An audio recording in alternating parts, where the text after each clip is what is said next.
You cannot tell what the shape of things will be, how they will turn out. But in the end, everything turns out just fine. You see? I told a story one time of one king. He was not a particularly wise king, but his real blessing was his counselor. Yeah, the counselor was very wise. The king not so wise. But he was wise enough to know that he has a wise counselor. So everywhere the king goes, the counselor goes with him. Everywhere. And the counselor seemed to always have a very positive outlook on things. Anything happened, sometime the counselor would say, "This is not bad, my lord." And the king would believe like this, and like this. So it so happened that one morning, everywhere the counselor goes, except in the bathroom or something, he would wait outside. And then everywhere the king goes, the counselor is there. So one morning the king was getting out of bed, and he was a plump chap, and he was sliding into his royal slippers on these marble floors, and he slipped on the ground and landed on his elbow, and it smashed open, like, and he's in such pain. The whole palace could hear him screaming, And like this. Then he shout first thing, before even queen, he shout, "Counselor!" Quickly the counselor come, "My lord," what? He says, he said, look what's happened. What happened to my arm? See, what happened? Oh, why did this happen? Why did this happen? Like this. The counselor looked, says, "It is good, my lord." The king was very upset. He says, "How could you say something like that? Look how much it hurts. He says, how can you say, get away from me?" He was very angry. He called guards. The guards come. "Take him away." They took the counselor down step into the dungeon. They put him. And lock it. Poor counselor sits. The counselor sits down and he's there. So the king stays in bed now. He could not go anywhere for a while. It's still hurting. They bandaged his arm, everything. So after 1 week passed, he could not bear sitting there just waiting for this arm to heal. He got up one morning. He was feeling much better. Feels better. And he felt, no, I have to get some fresh air. And he felt like riding. He loved riding. So he called to get the royal horses. One horse saddled up, his favorite horse, white horse, saddled up. And he put on his robes. And they brought him to his horse. And he mounted the horse. And immediately,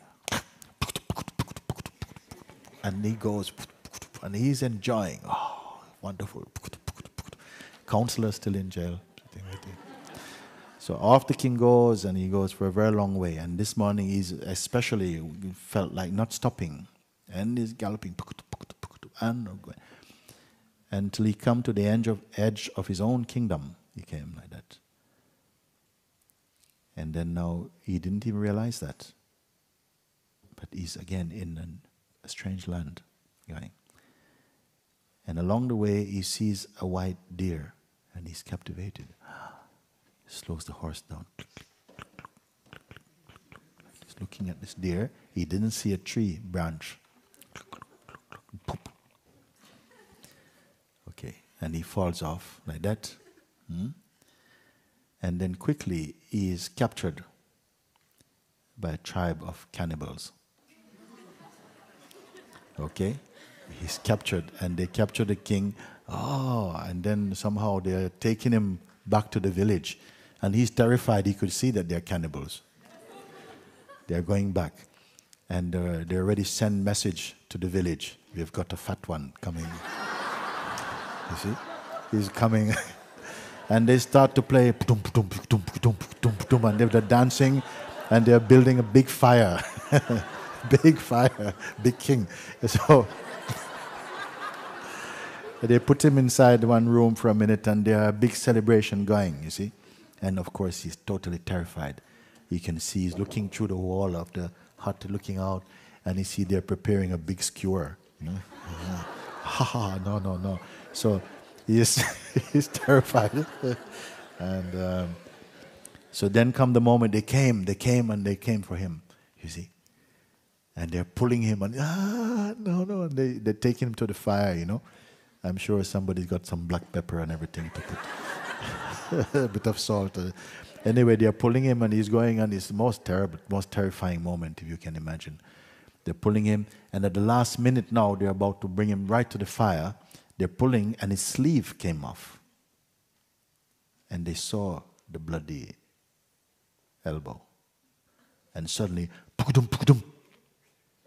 Stop, they look. Everybody, big disappointment. He's imperfect, they cannot sacrifice him. So he's also a little bit, what's going on?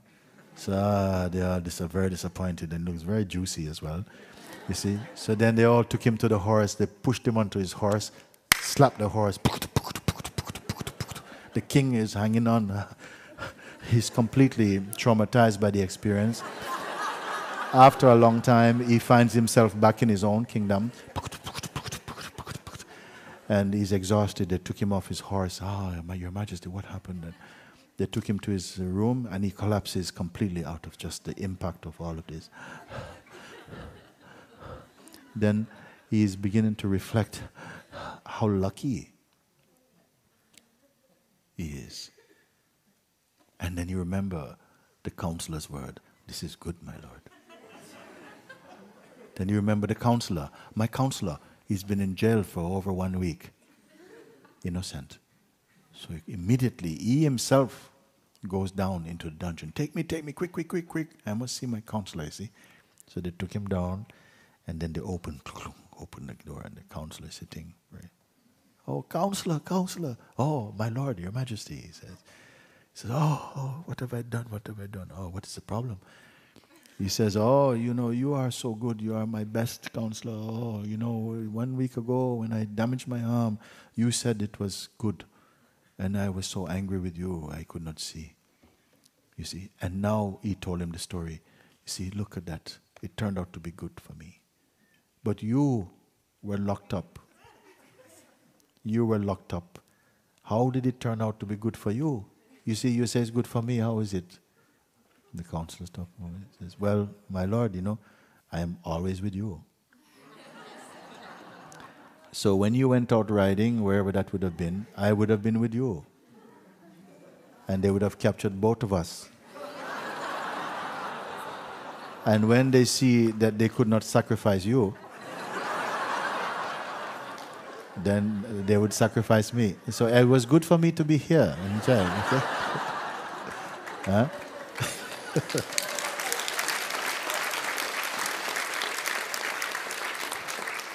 So the point of this story is that you don't know how things are going to turn out. Sometimes we are making premature conclusions. Oh, this is so bad. And says, just keep quiet and don't wait. Trust in life, and you see. The more quiet you are, the more you'll see things as they really are. And when you see things as they are, your heart will be filled with gratitude, and you'll grow in wisdom for that. The mind is always acting prematurely, always too quick to make a judgment, and always misinterpreting things. You see. So what may seem sometimes to be life being challenging, if you keep quiet, your mind will open up and work in another way, and you begin to see the beauty that perhaps when you're in so-called a better situation, you would not have been appreciating the much more subtler, much more refined way of consciousness.